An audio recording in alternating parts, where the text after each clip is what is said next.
What's up guys, AJ here and welcome back to my channel. In this video, I'm going to be talking about the 5 reasons you should not get your real estate license or you shouldn't be a real estate agent.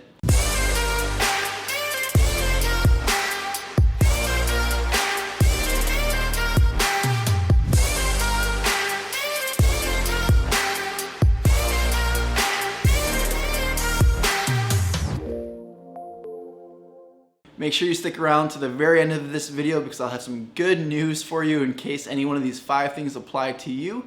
But without further ado, let's start with number 5. So the 5th reason you should not get your real estate license or you shouldn't be a real estate agent is you're not willing to work long hours. Now hey, I get it. If you've been following me for any amount of time, and if you're not following me, make sure you hit the subscribe button and give this video a like.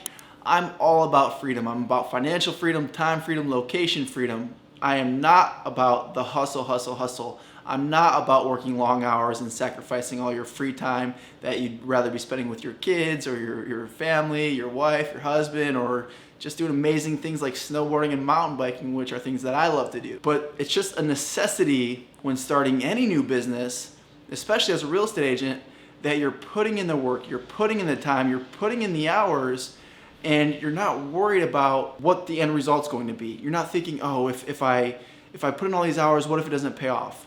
You're just willing to put in as much time as it takes because it's going to take a lot of time at first.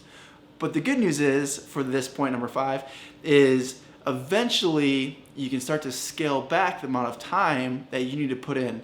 And you do that through leverage. Do that from maybe hiring a buyer's agent, hiring an assistant, hiring a closing coordinator, a marketing person, maybe a virtual assistant. So there's different things you can do to ultimately buy back your time and still increase your income. But right off the bat, it's going to be long hours. And I challenge you, once you do get in the business, remember this. Remember that you can eventually scale back, because I know so many top producers that are still just grinding. It's almost like they forgot why they got into real estate. And maybe their reasons are different than mine. Maybe they just wanted to grind through their whole careers. But if your goal is to eventually live a life by design, buy back your time so you can do other things outside of work. You know, I love to work when I'm working, but live when I'm living, right? It's like, don't live to work, work to live. So number 5, do not get into real estate if you're not willing to work long hours. Number 4, you get easily discouraged by setbacks and hurdles, obstacles that might come up. This is a natural part of being a real estate agent. There's going to be so many setbacks, so many hurdles and obstacles that you need to overcome. But you gotta have the mindset, you gotta have the attitude that no matter what adversity you might face, you're going to overcome it.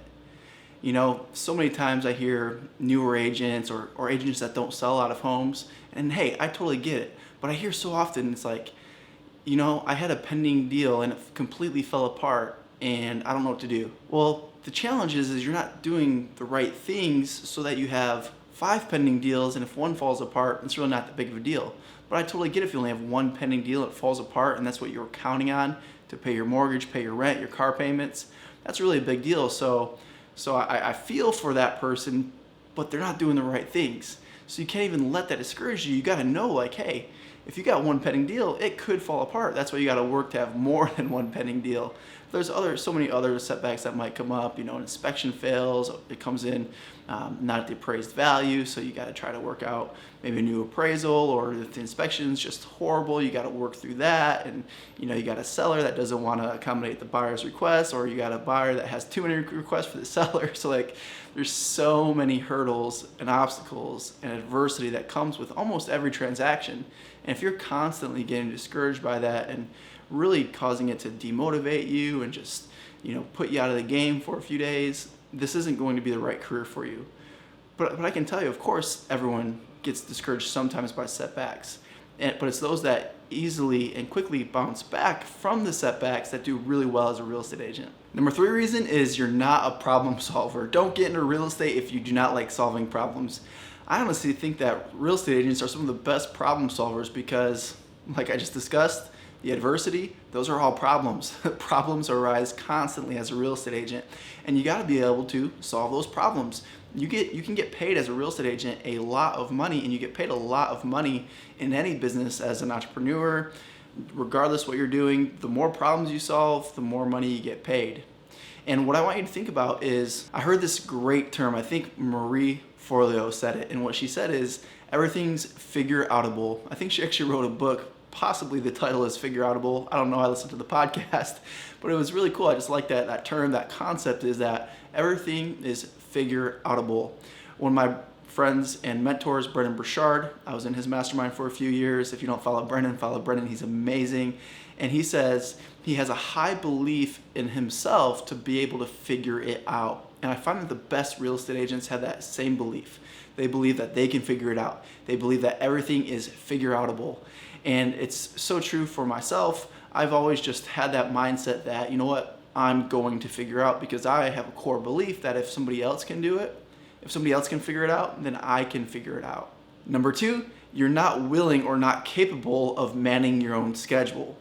I call this time blocking when it comes to your real estate schedule. You need to be able to time block things in, you need to be able to manage your schedule, and when you schedule things, you show up for it. What's interesting when you have a job, if you don't show up, you get fired, right? Maybe not the first time, but after a second or a third no-show, you're going to get fired. You lose your job. But in real estate, you might have a time block in your schedule from 8 to 11, Monday through Friday, to lead generate, but you missed 3 of them in 1 week, but yet you still have a job. Really, you don't, because you're not going to make any money because you're not lead generating, but technically you're still a real estate agent at your brokerage. You really don't have a job. You just are kind of tricking yourself thinking you do, right? So if you're not willing to follow your schedule, in fact, I've also heard it's not about selling real estate, it's about following your schedule. And I believe all of those things. So think about it like this. You're now your own boss.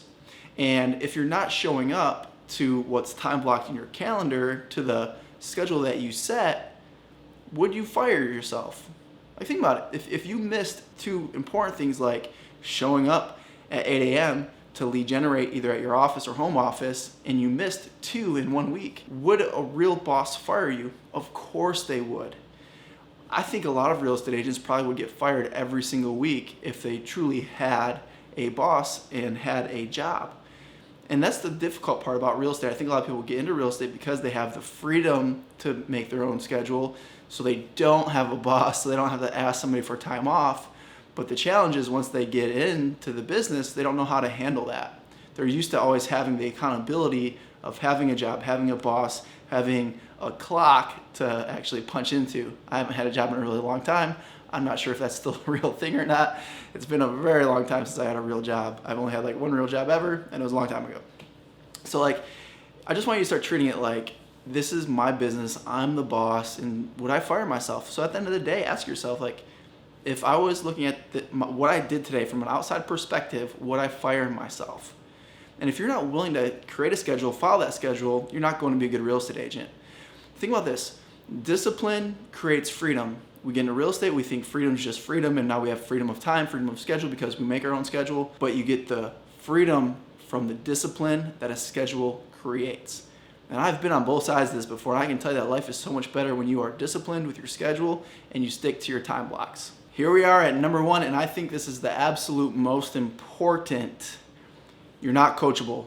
If you're not coachable, you're really going to struggle in real estate. And honestly, you're going to struggle in life if you're not coachable. And what does that mean? Like, what does being coachable mean? If someone's offering advice and you're just so close-minded where you kind of like, everything inside you just starts to like tighten, and like you're just like starting to block them out, or you want to immediately just jump back into the conversation and try to defend yourself, that's being not coachable. It probably usually shows up where someone offers you advice and you immediately want to make excuses of why you didn't get the result. You want to say why your way is better. You just want to say something rather than just contemplate the advice that you're being given. Being coachable, I think, is the number 1 attribute to a successful real estate career. The biggest producers I know, I'm talking about people selling hundreds and hundreds of homes a year, the top real estate coaches, they all have coaches. They all go to conferences. They buy courses and they study them.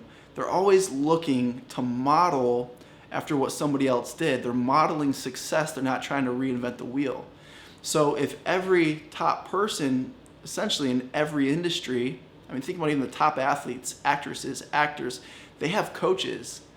They have mentors. They're coachable. They're working on themselves to get better.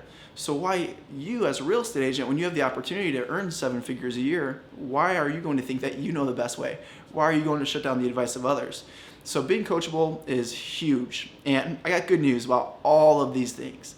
Maybe they all applied to you and you're like, oh man, maybe I shouldn't get into real estate. Maybe I should get out of real estate. Or maybe a couple of them applied to you and you're like, wow, I never really thought of it quite like that. The good news is you can change. That's the amazing thing about life. You can decide right now in this moment that you're going to change. The 2 through 5, those are pretty easy to change, especially if you're coachable. If you're coachable, it's kind of hard to change, right? Because if you're not coachable, how are you going to be coached to change? But I believe that even being coachable is something that you can learn. You can decide right now that, hey, I'm going to be more open-minded. I'm going to listen to others. Before I immediately start to say why that's the way it is or why I didn't accomplish that, I'm going to take a deep breath and think about, is what this person is saying to me? Is what this book teaching me? Is what this podcast, this YouTube video teaching me? Is this relevant? Could I have done it differently? Or can I reflect back on what I did yesterday and learn from that? I believe you can decide right now to also be coachable. And if you're coachable, everything else can take care of itself. So those are the 5 reasons you should not get into real estate. And if you're just like, hey, you know what? Those 5 make sense to me and I don't think I can overcome those 5 things, so I'm not getting into real estate. Well, hey, great, I saved you some time. But if you really do desire to be a real estate agent, you do desire to be a top producer, then learn from these top 5 things and get better and crush it and subscribe to the channel and hit that like button. We'll see you guys.